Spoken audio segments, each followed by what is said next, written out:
I'm back. I know it's been a minute. It's been crazy. Life has been, whew, but I'm here. Welcome to another week in review at the end of tourist season, which is my season. Of course, I had some fun, but I also had some family stuff going on, and then school. All three things in a mix of one. But I'm back and I'm here, and hello to everyone that came on. And so let me just do this fast one real quick. And yes, I turned 37 as of last month on April 21st. And even though I had some family things going on, and then I had school, and then the semester just ended as of Thursday. So I had a project, then I had an exam, all in the same token to get ready. Yeah, it was bananas. But I'm back. So let's just get to these COVID numbers, shall we? Okie dokie. According to the World Health Organization, thank you, Jamar. According to the World Health Organization, WHO, for the coronavirus 19 dashboard, the new cases, there were 340,773 new cases. But overall, cumulative cases around the world, we have 766,440,796 confirmed cases of COVID-19. Those are cumulative cases. And the cumulative fatalities is 6,932,591. So that's what's going on in the world. And of course, the United States confirmed cases, according to the World Health Organization. We had over 90,000 new cases. So the exact number is 93,260 new cases within the last 7 days of COVID-19. Overall, we have 103,436,829 confirmed cases cumulative of COVID-19. And as the fatalities, we have 1,127,152. So you could look at the World Health Organization and you'll see the numbers. In terms of vaccinations, let's go to a different plane.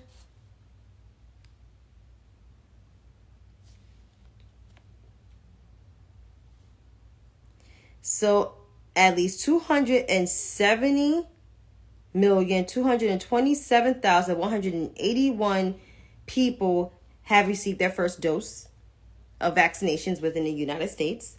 But overall, 233,637,348 Americans, that's 70% of Americans, have been fully vaccinated. That's okay, but it's still not enough. We need to be at least by 85-90%, in my opinion, in order to get to a place where we can curb this virus, because people are still being hospitalized. I mean, cases are still going up. So get your vaccinations and still wear your mask. Even though we're not, a threat here in the United States, but this thing is still going on. It's still a global threat, according to the World Health Organization. It's not an emergency, but it's still a global threat, and it can become an emergency within the fall. So if I was you, protect yourself. So what I already said what this means, even though it's the quote unquote end of COVID, but COVID is still not over. I mean, people are still catching COVID. People are still being in the hospital. People are catching long COVID. I mean, let's be real about it. That's just the full honesty. It's the full honesty. And just be safe out here. That's all I'm saying. In terms of the debt ceiling crisis, the deadline is June 1st. That is less than 2 weeks from now. Less than 2 weeks. So after Memorial Day weekend, the United States bills are due. Our bills are due. And so with this debt ceiling crisis and people playing politics, and now that it's totally divided, thanks to, extremism on the right, we might not be able to pay our bills. But what the House Republicans are offering, Speaker McCarthy and crew, they say they don't want to cut Social Security, but they're willing to cut it. So I would like to go to their plan to do whatever they want to do with this thing. So, House Republicans' debt crisis. This is in real time.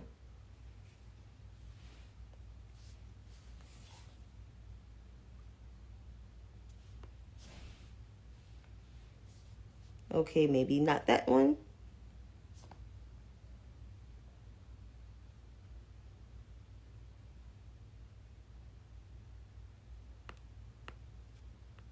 So, back in April, according to the New York Times, House Republicans narrowly passed a Republican bill to raise the debt ceiling while cutting spending and unraveling major elements of President Biden's domestic agenda, and a Republican bid to force Mr. Biden to negotiate over spending reductions on risk a catastrophic debt default. Facing the most significant challenge is since being elected to his post, Speaker Kevin McCarthy barely cobbled together the votes to pass the bill, which was approved by 217 Republicans to 215 amongst party lines. The legislation would freeze the debt ceiling into next year in exchange for freezing spending last year's levels for a decade, a nearly 40% cut, as well as rolling back parts of Mr. Biden's landmark health, climate, and tax law, imposing work requirements on social programs and expanding mining and fossil fuel production. I mean, the last time I checked, when I was a kid, there were requirements to receiving welfare and SNAP benefits from a Democratic administration. But I digress. Even Republicans conceded that their legislation was headed nowhere. Duh. Mr. Biden has threatened to veto it, and the measure is death on arrival in a Democratic-led Senate. Yeah, and even some, Republicans that are quoted centrist, but they're really not, are not for this agenda either. So, yeah. Without action by Congress to raise the debt ceiling, which is projected to be reached as early as summer, the U.S. government faces a potential catastrophic default.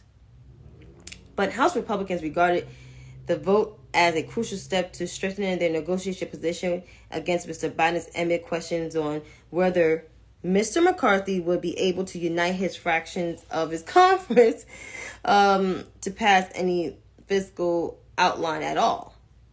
We have a debt limit, but you raise the debt limit with the last person in that seat. And pushing through the debt limit increases was always going to be a heavy lift for McCarthy. Republicans reflectively resist raising the debt limit. In the past, many conservative GOP lawmakers both in the House and Senate have left it up to Democrats and party leaders to cast a political tough vote. It was clear that the last vote were counted whether Mr. McCarthy would draw enough of his fellow Republicans to prevail, but party lines managed to keep their conference largely united after days of arm twisting. And like the president already said, that cutting Social Security was off the table. It was off the table. They wanted to cut Social Security and Medicare and Medicaid. Keep in mind, a lot of Kevin McCarthy's constituents are older people that receive benefits and that live on their retirement benefits. So you cutting those benefits off, you're going to have some angry birds in your district. And just angry people all over this country. Like, the president already said what he said, and he's not backing down, and he shouldn't. And I agree with him. He is not cutting Social Security or Medicare or Medicaid. He's not doing that. He's not going to do that. So all of these fiscal hawks, as they want to be, because the last time I checked, those same fiscal hawks voted with that bum's agenda to raise the debt ceiling from this tax bill that they passed in 2017 is the reason why a lot of states that are Democratic led, especially up in the Northeast, pay the most taxes and was taxed the most during the height of the COVID-19 pandemic that was mismanaged by that same bum in that house. So Speaker McCarthy, with his all of a sudden, is negotiating with the president. He needs to bow down to his agenda. No, he actually doesn't. Your predecessor, forever Speaker Nancy Patricia D'Alessandro Pelosi, yes, I said her full name, was able to negotiate with both Democrats and Republican presidents on a spending bill. Even did some arm twisting, especially in the Trump-Pence administration. She sure did. And if it wasn't for her tenacity, and if it wasn't for her leadership, the American people wouldn't got some things out of the legislative branch. We wouldn't even got our $1,200 during the height of the COVID-19 pandemic. So this speaker, Kevin McCarthy, who refuses to negotiate with the president, and keep in mind, y'all only have like the House, not even by large numbers, and possibly may lose a Congress member because he's gonna have to resign soon. I think you don't want to play politics with people, especially with your constituents that pretty much live off those benefits that you want to cut. I think you may want to work with the president, because if you try to cut their stuff, they're coming for you. So I'm going to repeat this again. Speaker McCarthy's predecessor, forever Speaker Nancy Patricia D'Alessandro Pelosi, have worked with both Republican and Democratic presidents to agree on a spending bill and to pay the country's debt, because the country has a credit rating according to Moody's. That's right. Like how every individual got a credit rating, we have a credit rating. So when Speaker McCarthy wants to play politics and wants to cut people's benefits, but saying he's not going to do it, but is ending up doing it and voted on the bill to do it, it's going to be dead on arrival in the Senate and on the president's desk. The president already said what he's going to do if Kevin Owen McCarthy tries to mess with people's benefits. And Kevin McCarthy don't want to upset the people in this district, as I mentioned, because if he does, they're going to come for him. And you know what? And I'm ready. And the American people are going to come for you. And they know where your office is. So if I was you, sir, I would want to work with the president before you get embarrassed even more so. I mean, you are the embarrassment after all. And yes, Joseph, he is a whole entire clown. And speaking of the Republicans, possibly want to have this country to default, the bum himself from Jamaica Estates, CNN gave him a platform to spew all his lies once again to sycophants in New Hampshire about if he, decides to, if he wins again, he's going to continue to do all the damage that he has done. Pretty much. And has denied that he put his former vice president in danger. He also denied, the attack on January 6th. He also denied that he spreaded the lies about the 2020 election, and still saying it is rigged, which, according to his people, it was the most safest election that we ever had in a very long time. Unlike his election in 2016, which was not safe. But I digress. So, and then he also tried to, slandered E. Jean Carroll, saying her suit is fake, calling my DA and my AG racist, because my DA is actually the one that got the freaking indictment. My DA in Manhattan County, not the New York DA, Namarata, the Manhattan DA himself, Alvin Leonard Bragg. That's right, him. Yeah, him. So my spiel, and this is my message to CNN. I used to be a viewer back then, but ever since, y'all started having his bum and showing his bum and his sycophants on TV, I kind of stopped watching. And then when you decided to put Don Lemon in the morning, when you could have just left him at night because his night show actually had the highest ratings ever, I had to cut y'all off completely. And then y'all fired him. Yes, Don may not have been the perfect person all the time, but damn it, he brought the real. And he was his real authentic self. He was unapologetically black and himself. So now that y'all have, the squealer, the former Daily Caller girl, who hosted that despicable town hall at 9 o'clock, and then y'all move Allison to 10 o'clock, what kind of strategy y'all trying to do? And to that Chris guy, the new the new CEO of CNN, you're a sycophant too. And you keep going down this road because CNN's already losing ratings. You're going to lose your job. So thanks, CNN, for those who are still there. You guys sold your souls to the devil. You did.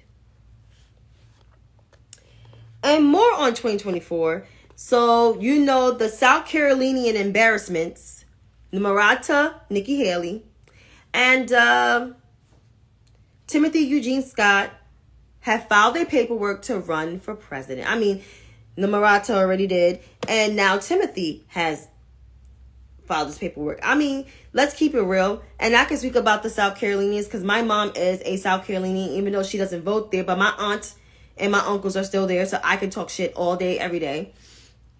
They are the worst South Carolinians to represent South Carolina in the worst goddamn way ever.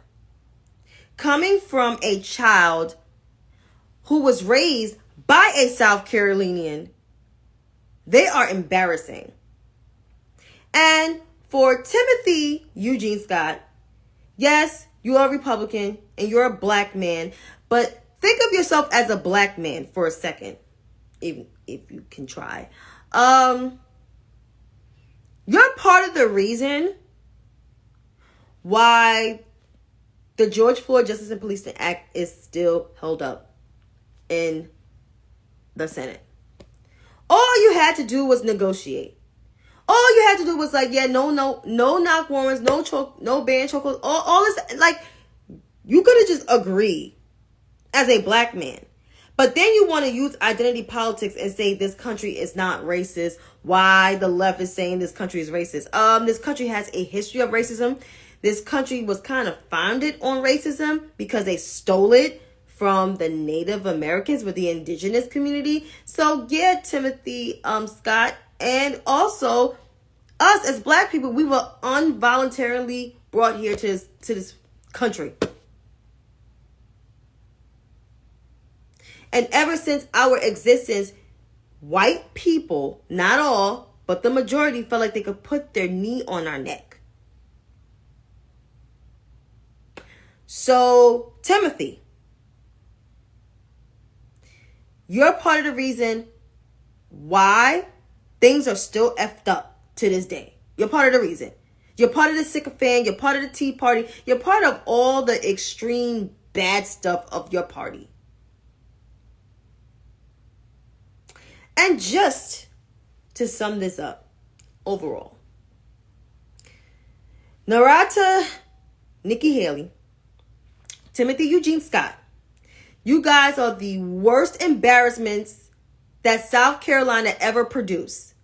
It is so sad because you have great people from South Carolina like James E. Claiborne, Mr. Jamie Harrison, the DNC chairman, who is actually doing the work, okay, to ensure that we have great leaders and to elect great leaders. So you two who are competing to be vice president, because you're really entering the race to be vice president to Donald Trump. Donald Trump will never pick y'all. Y'all are some pick-me people. Y'all are the lamest people ever. And you guys may not be quote-unquote Trump, and you're trying to appeal to the Trump base, but you have done a lot of nasty and egregious things in your past before Donald Trump.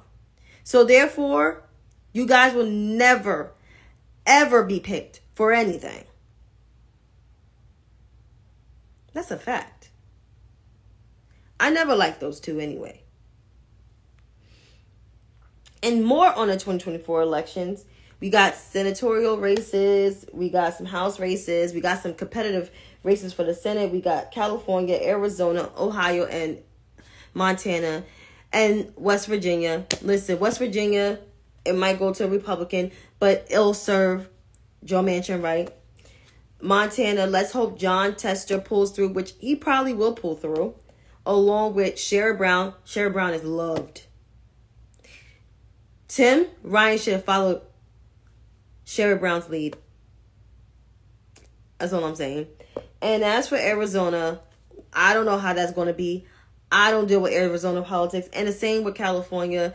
I am not from California, so I don't know. But that is up to Californians, because it's a whole big conversation that I am not going to get involved in, because I got my own stuff to worry about here on the East Coast. I have to worry about my governor, my mayor, even though I don't need people to remind me every day about the Democratic leaders here, because guess what? It's not Florida. So therefore, I don't need people to, bombard me in my mentions, because I was about to delete my whole ass account. I was literally about to delete my whole account because everybody kept borrowing my mentions about the Democratic leaders in my state. I'm not worried about y'all state. I don't care what politics goes on in your state. Am I like fans of them? No. But are they doing everything to preserve my rights as a human? Absolutely. They're not banning books. They're not writing legislation to ban Black History Month. Unlike some of these other states with these crazy governors. Unlike mine. So I'm tired of everybody coming in my mentions and talk about my state and saying they feel bad for me. Don't feel bad for me. Worry about you. Worry about yourself. Don't worry about me. I'm fine. Because I was about to delete my whole ass account at that. Literally. I got tired of everybody because everybody been getting on my goddamn nerves. On some real shit. Like, everybody. It's not specific people. It's like a collective of people. And I had a whole bunch of stuff going on from my birthday and on. With school, work, family stuff. Trying to have a decent birthday, even though it was a little chaotic. It ended up being okay. I don't need people's bullshit. That's all I'm saying. About to end this. It's the last segment. I'm going to read people. So, some folks got their show canceled. But you know what? It was rightfully so. I mean, the whole thing with the vice president, him trying to shut down the vice president got his ass. And then he tried to come at one of the Tennessee state representatives about the vice president. Keep in mind, this dude was for the vice president. And then he's spewing all of this stuff about Democrats, saying, what have they done? And, we need Trump back. This is exactly why, with all of these things, that Leonard McCalvey got his show canceled. And I hope Clear Channel on Power 105.1 or Revolt get rid of his ass too. Because I'm sick of him.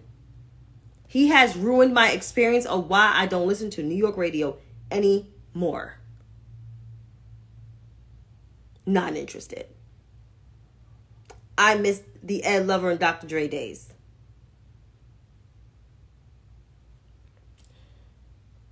And speaking of more people, so I got blocked by Rick Wilson. I don't know what I did to this man, or maybe because I put him on a couple lists here and there, but he blocked me. And my feelings are hurt? No, not necessarily. I can give two flying fucks because he blocked me along with Walter Schaub, along with Dan Bonagino, Leo Terrell. I've been blocked by fractions of people from the right, the center, and the far left. Because I don't take no bullcrap. Like, don't do stupid stuff on the internet that pops up in my feed because I'm going to clap back. But I don't have to at you for you to block me. I just can mention your name. I think people are so sensitive, they name search themselves. Jesus Christ. I mean, he name search himself. Dan Bonagino name search himself. Leo Terrell name search herself. Katie Halper name search herself. Let's see. Tinslin name search herself. I mean, all these insensitive ass people. Just insensitive. Simon Atiba, another one. God damn it. How many people I offended? It's a whole litany. But you know what? Their karma is coming full circle. Dan Bonagino already has his. I'm just waiting for the other two to experience and say, they have their come to Jesus moment because all the shit that they spew and say about people. So, And lastly, y'all know, if y'all follow me on my social media platforms, I always call out this birther, this daughter of a birther, named Alyssa Farah Griffin, who has the audacity and the caucasity to say the inflammatory things that she says out of her mouth on The View. And she thinks she's coming off like, genuine and passive and, this passive, like, smirky thing. But we see right through you. You a whole entire Trump Republican conservative bootlicker. I mean, seriously. And then her tweet about the president being weak, but you're boosting Chris Sununu, who is just as extreme as Donald Trump and passing extreme bills. Sis, you on the wrong side of everything.